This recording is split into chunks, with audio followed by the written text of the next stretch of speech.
पंजाब सरकार की तरफ से अपना बजट आज पेश किया गया है। बजट में पंजाबियों के लिए काफ़ी कुछ इस बार खास रहा, लेकिन मेन जो फोकस रहा इस बार वो नशे के खिलाफ एआई का जिक्र किया गया। हमारे साथ पंजाब के वित्त मंत्री फाइनेंस मिनिस्टर हरपाल चीमा जी मौजूद है। सर, विरोधी अक्सर सवाल खड़े करते हैं, उनका काम होता है। आपने बजट पेश किया है, एज अ फाइनेंस मिनिस्टर आपका ये चौथा बजट है। सबसे पहले तो आपसे जानना चाहते हैं, बजट पेश करने से लेकर अब तक सेटिस्फाई हैं कि जो पंजाब के लोगों को आपने दिया है वाकई में उससे पंजाब का विकास होगा?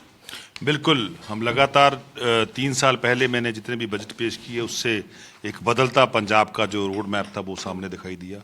इस बार हमने अपने बजट का नाम ही बदलता पंजाब रखा और बिल्कुल ये स्पष्ट है कि कैसे पंजाब में स्कूलों में शिक्षा का स्तर आगे बढ़ रहा है, कैसे हमारी स्कूल की बच्चियों के लिए जो स्कूल में दीवारें नहीं होती थी दीवारें बन रही हैं, जो उनके लिए पखाने नहीं होते थे पखाने बन रहे हैं, जो उनके लिए क्लासरूम नहीं होते थे उनके लिए जो लैब्स नहीं होती थी, लाइब्रेरी नहीं होती थी, कैसे वो लाइब्रेरी और लैब्स और रूम्स बन रहे हैं, कैसे बच्चों के बैठने के लिए डेस्क बन रहे हैं। ये बहुत बड़ी प्राप्ति हमारी आम आदमी पार्टी की सरकार की पिछले 3 साल में है।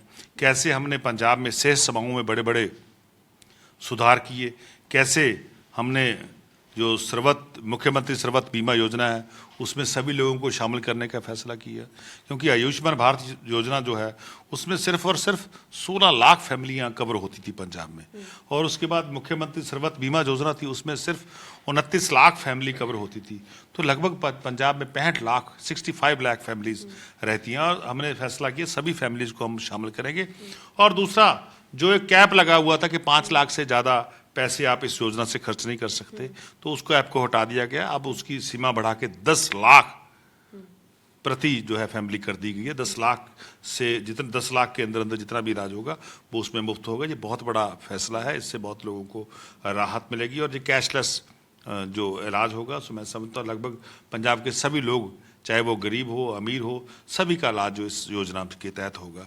ये बहुत बड़े हमने बदलाव पंजाब में किए। मोहल्ला क्लिनिक पंजाब में काम कर रहे हैं और हर बार हम मोहल्ला क्लिनिक का बजट लगातार बढ़ा रहे हैं और हम डॉक्टर भर्ती कर रहे हैं। तभी भर्ती होंगे जब उसके लिए हम बजट रखेंगे। और इसके अलावा पंजाब में युद्ध नशे के विरुद्ध की शुरुआत आम आदमी पार्टी की सरकार ने करी है। पहले तो हम उनके घर भी तोड़ेंगे जो नशा बेचने वाले हैं, उनके हौसलों को भी तोड़ेंगे, घर और तोड़ेंगे, हौसले तोड़ेंगे। और जो ड्रग सरहद से पार आ रहा है, जो बॉर्डर से पार आ रहा है, क्योंकि पंजाब का लगभग 500 किलोमीटर लंबा रास्ता जो बॉर्डर पे लगता है, पाकिस्तान की तरफ के ड्रोन के जरिए हथियार भी आ रहे हैं और दूसरा हथियार के साथ साथ नशा भी आ रहा है। उन सभी को हम खत्म करने की एंटी ड्रोन सिस्टम को हायर कर रहे हैं, उसको परचेज कर रहे हैं। और दूसरा सेकंड लाइन ऑफ डिफेंस की भी क्रिएशन हो रही है, जिसमें हम 5000 हमारे पंजाब के नए युवा को भर्ती करेंगे, नौजवान को भर्ती करेंगे। 5000 को भर्ती करके उनको अपना होमगार्ड में भर्ती करेंगे और सेकंड लाइन ऑफ डिफेंस की भी क्रिएशन करेंगे। इसके अलावा पंजाब में हम ड्रग का सेंसस भी कराएंगे। ड्रग सेंसस होगा कि कैसे कौन नौजवान किस साल किस वक्त इस ड्रग में ट्रैप हुआ, इस नशे की दलदल में ट्रैप हुआ और उसका कैसे इलाज करना है और कहाँ से वो कौन सोसाइटी का आदमी था जिसने उसको इस तरफ धकेला। सभी चीज़ें जो है आइडेंटिफाई होगी और उसके बाद एक डिजिटल आधार पे एनालिसिस करके उसका भी हम आगे से आने वाले समय एक 1.5 साल में उसका भी हम प्रबंध करेंगे। पर लेकिन अब नशे को जड़ से खत्म करने की आम आदमी पार्टी सरकार ने ठान ली है। हमने लगभग 979 करोड़ रुपए का बजट जो रखा है वो स्पोर्ट्स के लिए रखा है, बच्चों को खेलने के लिए मैदान बनाने के लिए रखा है कि कैसे बच्चों के खेलने के लिए मैदान बनाए जाएंगे, नर्सरी बनाई जाएंगी, अच्छी वहाँ पे ट्रैक बनाए जाएंगे। अच्छे ट्रैक होंगे तभी हमारे बच्चे खेलेंगे। कैसे वॉलीबॉल के मैदान बनेंगे, बास्केटबॉल के मैदान बनेंगे, फुटबॉल के मैदान बनेंगे, हॉकी के मैदान बनेंगे, तभी मैं समझता हूँ एक पंजाब जो है वो रंगला पंजाब बनेगा। नहीं तो जब पंजाब में अकाली दल बीजेपी की सरकार थी तो उड़ता पंजाब कहलाता था। इनके समय में फिल्में बनने लगी थी, इनके समय पिक्चर्स बनाने लगे थे लोग कि उड़ता पंजाब, उजड़ता पंजाब। ये कांग्रेस के राज के समय की बात है, अकाली दल बीजेपी की सरकार में की बात है। अब क्या बन रहा है? बसता पंजाब, आगे बढ़ता पंजाब, रंगला पंजाब, बदलता पंजाब। ये स्लोगन अब पंजाब के लोग पंजाब को दे रहे हैं, यानी कि पंजाब तरक्की कर रहा है। इनके समय में क्या था? बत्ती गुल पंजाब था, लाइट आती ही नहीं थी। अब क्या है? बत्ती फुल 24 घंटे लाइट आती है। जो किसान को बिजली मिलती थी आगे वो 8 घंटे मिलती थी, अब 16 घंटे तक, 15-16 घंटे पंजाब के किसान को बिजली मिलती है। जो नहर का पानी, कैनाल वाटर जो किसान के खेत तक नहीं पहुंचता, तो वो अंतिम खेत तक पहुंचाने की जिम्मेवारी सरदार भगवंत सिंह मान सरकार ने अधिकारियों की लगाई है, और लगातार पानी जो आखिरी एंड खेत तक पहुंच रहा है। सर, रेवेन्यू का जब जिक्र किया जाता है, आपने कहा कि जब पुरानी सरकारें थी, पुराने बजट्स की अगर हम बात करें, जब से आप पेश कर रहे हैं, 2 से आप लोगों ने साथ किया इसको। इस रेवेन्यू को बढ़ाने के लिए बजट में जो चीज़ें होती हैं आप उसको बढ़ा रहे हैं, क्योंकि आमतौर पे इसका जिक्र हमेशा किया जाता है, और जब भी ये कहा जिक्र होता है कि अच्छा अकाली सरकार, क्योंकि यहाँ पे सरकारें दोनों ही अदल बदल होती रही हैं, आपकी थर्ड पार्टी जब आई पंजाब में अलग हुआ, 2 से 7 का गैप, वो किस तरीके से इसको आगे बढ़ाया गया, अब उसको आगे बढ़ाने को लेकर भी कई सवाल हो रहे हैं। देखिए, जब पंजाब में बीजेपी और अकाली दल की सरकार थी, मैं 2012 से लेकर 17 तक की बात कर रहा हूँ, सिर्फ और सिर्फ मैं एक हेड की बात करूंगा, एक्साइज की। तब उनके समय में एक्साइज कितना इकट्ठा हुआ था 5 साल में? 20,545 करोड़ रुपए। 5 साल में कितने पैसे इकट्ठे हुए? 20,545।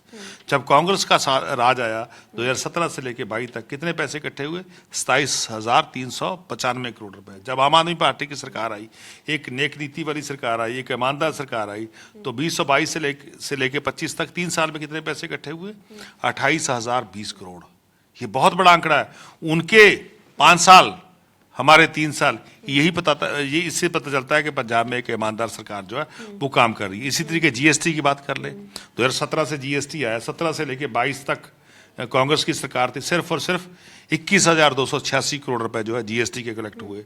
और जब हमारी सरकार आई 3 साल के समय में 64,253 करोड़ रुपए हमने 3 साल में जीएसटी में एकत्र किए और सरकार के खजाने में उनको पैसों को लेके आए। जब इसी से साथ स्टैंप्स और रजिस्ट्रेशन की बात करें, उसमें बहुत बड़ी बढ़ोतरी हुई। 2012 से 17 तक जब अकाली दल बीजेपी की सरकार थी, 12,387 करोड़ रुपए इकट्ठे हुए। जब कांग्रेस की सरकार थी 2017 से लेकर 22 तक, तो 12,459 रुपए इकट्ठे हुए। तो जब आम आदमी पार्टी की सरकार आई, एक नेक नीति वाली सरकार आई, एक ईमानदार सरकार आई, 2022 से लेकर 2025 तक, तो 14,786 करोड़ रुपए पंजाब की ट्रेजरी में, पंजाब के खजाने में आए। ये मैं 3-4 हेडों का कंपैरिजन आपको इसलिए बता रहा हूं कि हमारी सरकार ने ईमानदारी से काम किया, हमारी सरकार ने नेक नीति से काम किया। उनकी सरकारों ने पंजाब में माफिया चलाने का काम किया। कहीं शराब का माफिया चल रहा था, कहीं ट्रांसपोर्ट का माफिया चल रहा था, कहीं रेत का माफिया चल रहा था, कहीं लैंड का माफिया, क्योंकि रजिस्ट्रेशन, स्टैंप और रजिस्ट्रेशन इससे पता था कि लैंड का माफिया चल रहा था। 5 साल कोई रेट तक नहीं बढ़ाए, 5 साल कोई पैसा तक नहीं बढ़ाया, तो हमारे पैसे क्यों बढ़ गए? हमारे 2500 करोड़ रुपए से ज्यादा पैसे 3 साल में ही क्यों बढ़ गए भाई? ये बताए ना वो। आपने माइनिंग का जिक्र किया, रेत माफिया का जिक्र किया, क्या लगता है आपको जो माइनिंग का, हालांकि पीछे भी एक बहुत बड़ा घोटाला पकड़ा गया था, इनसे जो आप माइनिंग के तरफ अब लगातार आप लोग बढ़ रहे हैं आगे, इसको रोकने की कोशिश की जा रही है, इसका जो लैप्स है, इससे सरकार को कितना फायदा होगा बाकी चीजों को लेकर भी? देखिए, आज ही महीने में हम क्रशर की नई पॉलिसी लेके आए हैं। आज ही हमारी कैबिनेट हुई थी। देखिए, हम एक तरफ बजट चल रहा है, दूसरी तरफ हम कैबिनेट की मीटिंगें भी कर रहे हैं। इससे पता चलता है कितनी मेहनत हमारी सरकार कर रही है। तो हमने आज ही कैबिनेट की मीटिंग में नई क्रशर की पॉलिसी, नई एक जो है माइनिंग की पॉलिसी लेके आए था, और भी हमारा रेवेन्यू आने वाले समय में बढ़ेगा। उसके रूल बन रहे हैं, बड़ी जल्दी वो लागू करेंगे, और क्रशर के से भी बहुत सारे पैसे हमारे आएंगे। तो मेरा कहने का बाबा, हम तो ईमानदारी से काम कर रहे हैं। जब ईमानदारी से काम कर रहे हैं तभी पंजाब में पैसे की बढ़ोतरी हो रही है, तभी हम school of excellence, school of brilliance, school of happiness, school of applied learning, ये सभी स्कूल तब खोल रहे हैं, स्कूल ऑफ एमिनेंस, इन सभी की स्थापना इसलिए कर रहे हैं क्योंकि पंजाब को हमने आगे बढ़ाना है। पंजाब के लोगों ने मैंडेट हमें इसलिए दिया था कि हम पंजाब को आगे ले जाएं। एज ए फाइनेंस मिनिस्टर, कितना बड़ा आपके ऊपर भी प्रेशर और कितनी बड़ी आपके ऊपर जिम्मेदारी बन जाती कि कर्ज की लगातार बात की जाती है, इसको खत्म करना, विकास की तरफ पंजाब को लेके जाना, जो आप लोगों ने दावे वादे किए उसको जमीन पर हो पा रहे कि नहीं हो पा रहे? क्योंकि अक्सर अफसरशाही की बात की जाए, चाहे निचले लोगों की बात की जाए, सवाल उन पे बड़े खड़े होते हैं। देखिए, कर्ज लेना कोई बुरी बात नहीं होती। कर्ज आज से नहीं, बहुत सदियों से कर्ज लिया जा रहा है। जब से दुनिया बनी है तो ऋण का व्यवस्था तब से चल रही है। तो देखिए, हिमाचल भी कर्ज ले रहा है, राजस्थान भी कर्ज पे चल रहा है।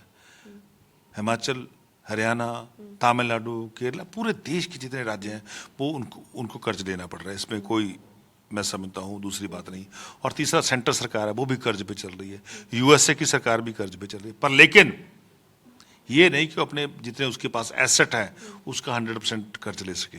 तो हमें जितनी गवर्नमेंट ऑफ इंडिया अलाउ करते हैं हम उतने ही पैसे कर्ज पे लेते हैं, पर लेकिन हमने ये अकाली दल बीजेपी और कांग्रेस में समेत में तो 11%, 12%, 13% पे ब्याज पे कर्जा लेते थे। हम तो 7% पे कर्जा ले रहे हैं अभी। 7% जो रेट ऑफ इंटरेस्ट होता है, तो हमने तो अपना पैसा कम कर रहे हैं। पैसा कैसे कम लेना उसको भी हम नीचे लेके जा रहे हैं। पर लेकिन इनके समय में पूरी बददमनी फैली हुई थी, पूरा जो पंजाब को बर्बाद करने का काम किया था। तो हम धीरे धीरे इसको ठीक कर रहे हैं। तो आपसे आखिरी सवाल है, महिलाओं को लेकर भी जो बात कही जा रही थी, हालांकि अगर बात की जाए, क्योंकि जब भी कोई हम स्कीम इस तरीके की लागू करते हैं अपने स्टेट पे तो जाहिर है उसका बोझ जरूर पड़ता है। दिल्ली ने लागू कर दिया, हरियाणा ने, हालांकि हरियाणा के ऊपर भी हम ऐसा नहीं कह सकते कर्ज नहीं होगा या दिल्ली पर नहीं होगा, दोनों जगहों पर है। पंजाब में कहाँ पेच फंस रहा है इस चीज को लेकर, या भी सरकार थोड़ा रुकना चाहती है? कहीं पेच फंस रहा है कि हम वो नहीं दे पा रहे, क्योंकि आज कहीं ना कहीं उम्मीद बढ़ी थी, लेकिन हालांकि बाकी चीजें आप लोगों की तरफ से दी गई, चाहे स्टेट के विकास के लिए स्ट्रीट लाइट का कभी आज तक जिक्र नहीं हुआ, आज के बजट में उस चीज का भी जिक्र किया गया, महिलाओं वाले जिक्र की अगर बात की जाए तो कहां पेच फंस रहा है? हाँ, देखिए, मैंने जितने भी बजट बंद किए हैं, जितना भी मैंने बजट ऐलान किया, चाहे वो स्पोर्ट्स का हो, चाहे वो हेल्थ सेक्टर का हो, चाहे एजुकेशन सेक्टर का हो, चाहे महिलाओं की फ्री यात्रा का हो, चाहे इलेक्ट्रिसिटी का हो, चाहे किसान के खेत तक का हो, सभी में जो हमारी महिलाएं हैं वो बराबर की भागीदारी है। उनको बराबर का हिस्सा मिलता है। घर का बिजली का बिल 0 आएगा तो औरत के भी पैसे बचेंगे। घर की कोई बेटी खेलने जाएगी जिसका बजट का प्रबंध किया तो उसमें भी औरत को हिस्सा मिलेगा। जब भी कोई महिला सफर करेगी तो चलो 100% उसको मिलेगा। जब कोई बच्ची स्कूल में पढ़ने जाएगी तब भी उसमें हिस्सा मिलेगा। जब कोई औरत इलाज करवाने जाएगी तब भी उसमें हिस्सा मिलेगा। तो ये नहीं कि हमने उसमें कहीं डिस्क्रिमिनेशन किया है। तो हम तो महिला को, हमारी औरत को बराबर का दर्जा दे रहे हैं, बराबर लेके चल रहे हैं। तो पहला पंजाब स्टेट है जहाँ 50% से ज़्यादा महिलाओं को हमने एसएसपी लगाया हुआ है, डिप्टी कमिश्नर लगाया हुआ है। मेरा जीएसटी डिपार्टमेंट है, जहाँ जीएसटी में हमने 95% महिलाओं को भर्ती किया हुआ है, उनको लगाया हुआ है। इससे पता चलता है कि सरकार कैसी ईमानदारी से काम कर रही है। रही 1100 रुपये की बात, वो भी देंगे, उसके लिए हमने डिपार्टमेंट की ड्यूटी लगा दी है। सभी डिपार्टमेंट काम कर रहे हैं। जब भी उनका डाटा हमारे सामने आएगा तभी इस स्कीम का अनाउंस कर देंगे। जाते जाते एक सवाल है सिर्फ आखिरी आपसे, एक वकील और आज फाइनेंस मिनिस्टर, ये जो दौर, क्योंकि हालांकि दाव पेच सब पता होते हैं, कैसा रहा और यहाँ तक पहुंचे? देखिए, ये बहुत बड़ा सफर था। ये नहीं, सबसे पहले तो मैं वकील कैसे बना ये भी बहुत बड़ी कहानी है। बहुत मेहनत करके, बहुत मजदूरी करके वकील बना, वकीलों का प्रधान बना। प्रधान बनने के बाद पार्टी ने, अरविंद केजरीवाल जी ने मेरे को आइडेंटिफाई किया और मेरे को टिकट दिया और फिर लीडर ऑफ अपोजिशन बनाया। आज पंजाब का फाइनेंस मिनिस्टर बनाया। मैं सबसे पहले तो हमारे नेशनल प्रेसिडेंट, कौमी कन्वीनर अरविंद केजरीवाल जी का भी धन्यवाद करना चाहता हूँ और पंजाब के माननीय मुख्यमंत्री सरदार भगवंत सिंह मान जी का दिल से बहुत बहुत आभार, बहुत बहुत उनका धन्यवाद कि उन्होंने मेरे को पहचान किया और इस जिम्मेवारी पे लगाया। तो मैं तो अपनी जिम्मेवारी ईमानदारी से निकाल रहा हूँ। काम कोई भी हो, सभी काम आसान होते हैं जब आप उन कामों को दिल से और शिद्दत से करते हो। तो मैं दिल और शिद्दत से और ये काम पे लगा हुआ हूँ। मेरी ड्यूटी लगाई है पंजाब के लोगों ने, पंजाब के फाइनेंसेस को ठीक करने की। उस पर हम कोशिश कर रहे हैं कि खरा उतरे। Thank you so much sir. तो ये थे हमारे साथ बात करने के लिए finance minister Harpal Cheema. Cameraman Aljinder के साथ चंडीगढ़ से TV9 के लिए अमनप्रीत कौर।